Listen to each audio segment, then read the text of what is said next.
Before you begin, remove the base enclosure and battery. Removal. Caution: use care when disconnecting the wireless antenna cable from the wireless module. A damaged cable or connector can degrade notebook performance. Remove the mylar shield covering the wireless module.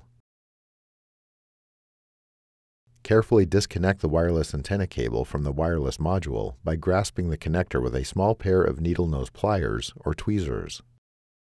Remove the 3mm P1 Phillips head screw that secures the wireless module to the system board and allow it to release to the spring tension position. Grasp the wireless module by the edges and pull gently to remove it.